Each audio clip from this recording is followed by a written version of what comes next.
think if anything, I probably am a little bit of an impractical dreamer. You know, be really unrealistic about your dreams, and just be really realistic about your path.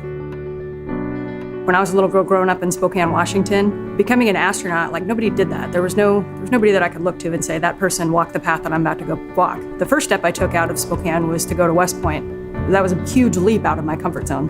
As I was flying across the country for the first time ever going to New York City, I remember thinking, like, if I had the opportunity to get off this plane and not do this, I probably would have taken it. But you push through that.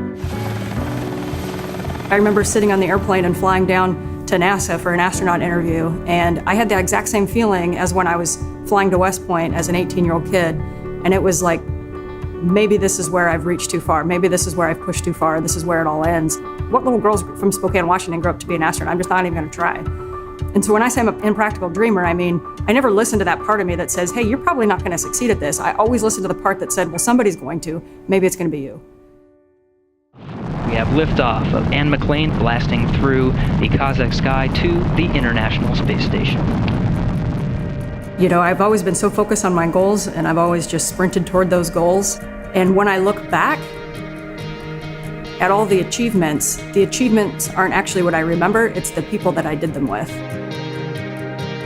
The person that wins the rugby match is the one that, despite all of those hits, despite all of the contact, actually thinks 10 steps ahead, thinks 5 steps ahead as a team, and it's a strategy game.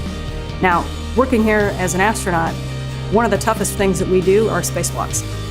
You have got to stay so mentally tuned in, you have to know that you can push your body further than you think you can. And I'm holding on to a handrail on the International Space Station, and I'm looking out at the vastness of space, and I looked back and I felt like this was my planet. I was attached to it through gravity. And I felt a closeness to the Earth, and I also realized how much more we have to explore.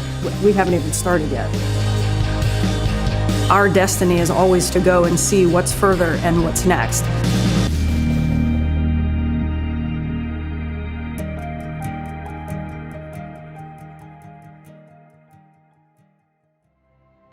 If you enjoyed this video and would like to see more NASA content, be sure to like, comment, and subscribe on our channel.